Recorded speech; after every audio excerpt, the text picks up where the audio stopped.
What's going on, people? What is going on?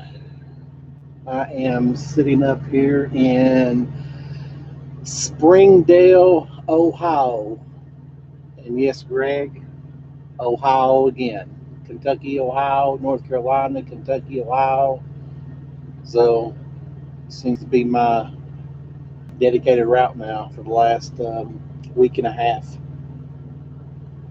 What's up, Stefan? So, let me tell you what happened, guys. Today was, so I had a delivery. So, I picked up in Dunn, North Carolina, and brought it down here to Hamilton, Ohio, house. So I had a lot of time as far as to get here. So I made it here. So my drop at my 90 in Hamilton, Ohio, what's up, Matt, was at 21:30 today, the 19th. But it was a dropping hook.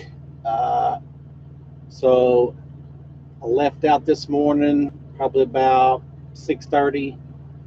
Got down here to Hamilton, Ohio, dropped, and got a new load. Actually, had a proposed load before even I knew where I was going to, so I'm headed to New Jersey. So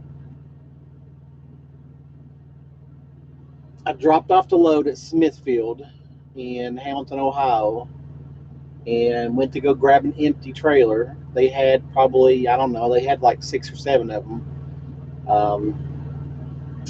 So I want to tell you guys to make sure been west, north yet. So no, I have not. I have not been at west, north. So it's very, very, very important, guys, to make sure you're doing your um, pre-trip. Is that right? Yeah, pre-trip on your reefer units. You can do a pre-trip test to make sure everything's working properly, and it takes about 15 minutes, about anywhere from 12 to 15 minutes to do from A to B. So did it, failed. I got a failed one. All right, well, let's go to the next one. Look up, go ahead and start it. It's doing this pre-trip thing. I'm looking at the tires, looking at the trailer, open up the door. Let me show you guys. Let me see if you can see this right here. So I open up the door to look, see how the trailer was looking on the inside. And so as you can see, that's the chute hanging down, ripped. So that trailer's a no-go. Okay. Well, let's go to the next one. Nope. Failed on that one as well. Voltage failure.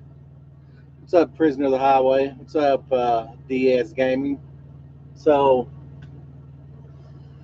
by this time, guys, I had already supposed to be at my O1 in like 15 minutes.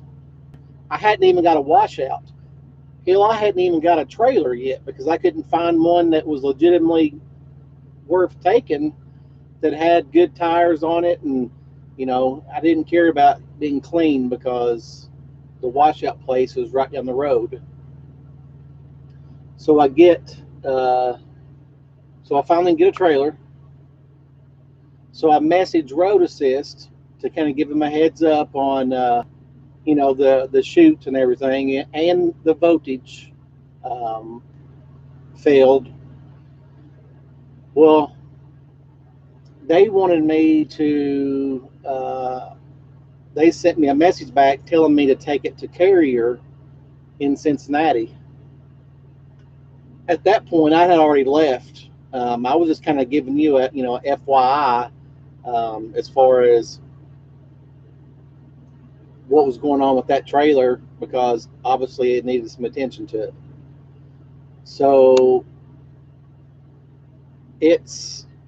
I'm supposed to be at my 01 at 11:30. It's now probably about 11:35. I get a emergency tire failure. Please pull over, check your tires. I'm thinking like, are you kidding me? So I pull off. Of course, I'm in Ohio. You can't just pull off the side of the road. You're in the city, so you got to make do with what you got with. And so found a place, pulled over, looked, didn't see any air leaks. Tires are up. Everything was good. All right. So couldn't find my washout. So I called them. Oh, you turned, you passed it up. We're this little gravel driveway between Sunbelt and this used car lot, and you got to drive around back, and that's where we're at. Okay, great. So now again in Cincinnati, Hamilton, Ohio area, I had to find another place to get turnaround and go back the other direction in the city. Okay, so with all that being said, I get to my washout, and all right, guys, we got some people here watching. I only got 2 thumbs up. Go ahead and pound that thumbs up button if you don't mind.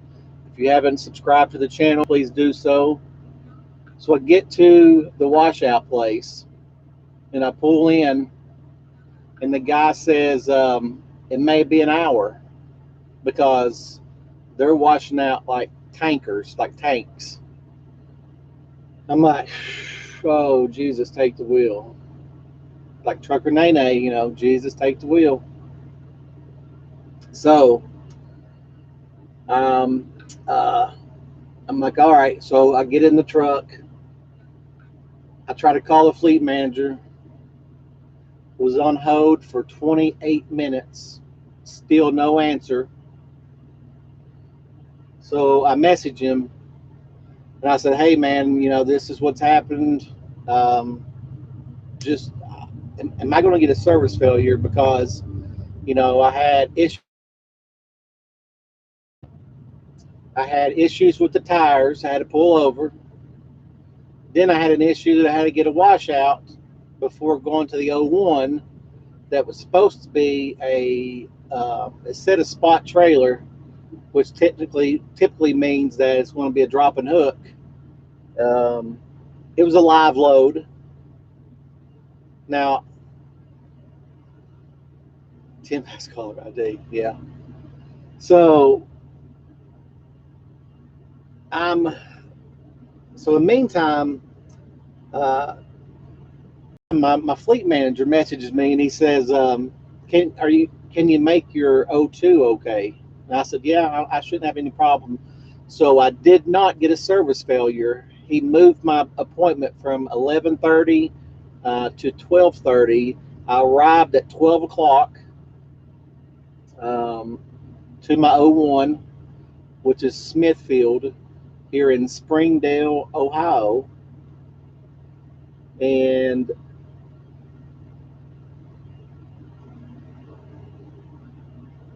it's 4:42, and that has now finished me up. In the meantime, remember, guys, my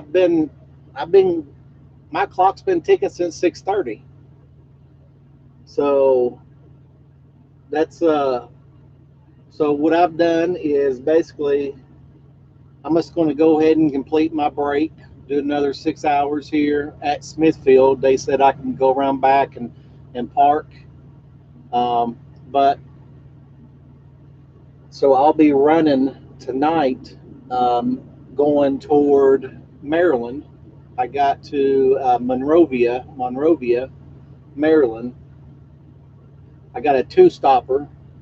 So my first stop is there, which is it's only 467 miles, so shouldn't be any issue getting there.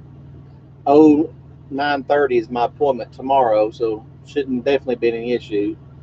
Then after I leave there tomorrow, on Friday I deliver in New Jersey, so that's going to be fun. Everybody always talks about New Jersey and everything, but pound that subscribe button and like button, guys. We got a lot of people watching, and not a lot of thumbs up, thumbs down. Hell, do whatever you want to do. Any tips on getting sleep when you have drive or not? Just go to bed, man. I mean, shut the curtain, turn the TV off, and just. I'm a kind of guy that likes to sleep with the TV on, but today um, I knew that I was going to have to drive at night, and I knew I needed to get some sleep.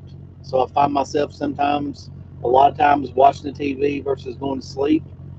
Eventually, I do fall asleep, but I just went ahead and shut it off, shut the curtain, and went to sleep.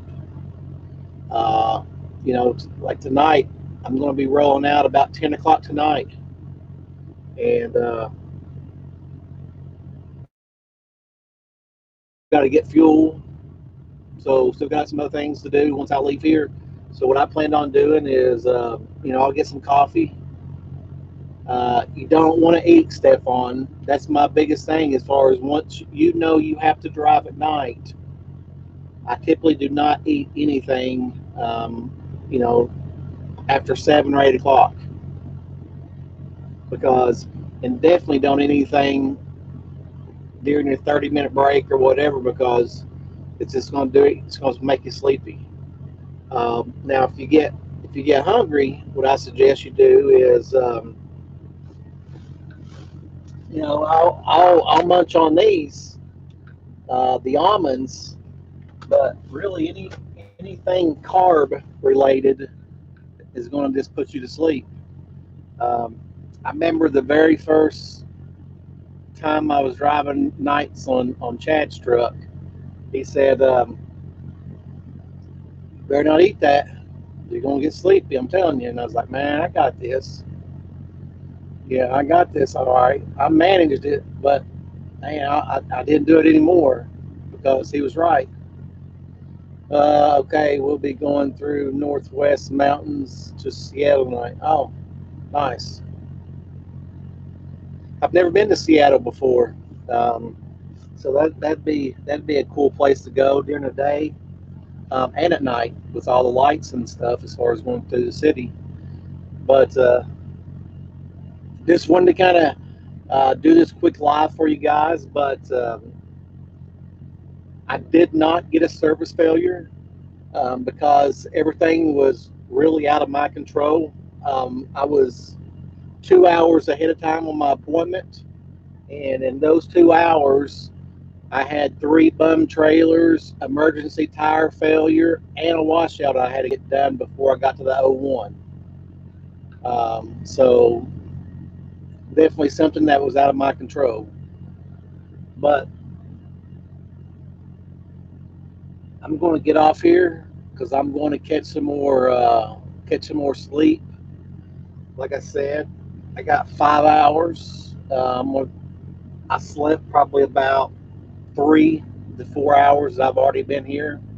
So I'm gonna try to doze back off and run this night shift. The good thing that I, nobody likes for the night shift, guys. Let's just be real. I mean, like, nobody likes night shift besides Bags. I think Bags prefers to run night shift. Crazy Bags, but the good thing about running nights is traffic is low and you don't have to worry about as much traffic. But with me going out northeast, there's a lot of deer. So that's the kind of the bad thing is, you know, I would prefer to run during the day, especially in that area. But I've been to Maryland before, and the traffic it's pretty crazy. So that's something that I've thought of when I said, because at first I was just like, you know, I'm gonna run a little bit, then I'm gonna pull over, and then, you know, I'll go ahead and run it the rest of the way in. And I was like, no, because it's going to kind of cut it too much, too close. So go ahead and wrap this up as far as my 10-hour break. Then once I get my 10-hour break done, which will be like at 10:15, it's probably going to take me like 8.5 hours to get there, and I'll run through all night to get to my 01, or I'm sorry, to my 02, and we'll kind of go from there. Crazy Bag runs night, but he'll drive 2 hours and nap for 4, then drive till my break was up. So you're saying he only drove 2 hours a night? Runs nights, but he'll drive 2 hours, then nap for 4. Well, that's only 6 hours. So did he drive another 4 hours? Because you got to have a 10-hour break. Hey, sweetie. Sounds fun. Be safe. I love nights, bro. You know, I like nights in, you know, certain places just because of the traffic. But you know, I like to see things. You know, I like to, you know, explore what I'm driving through. But anyway, guys, you guys be safe out there, and make sure you like, subscribe to the channel, hit the bell for notifications. I only got 8 thumbs up. Go ahead and smash that. Yeah, spilling all the tea. But make sure, yeah, thanks, guys. Y'all have a good one. Be safe, and I'll have more footage for you here once I get down to Maryland or New Jersey. Y'all have a good one.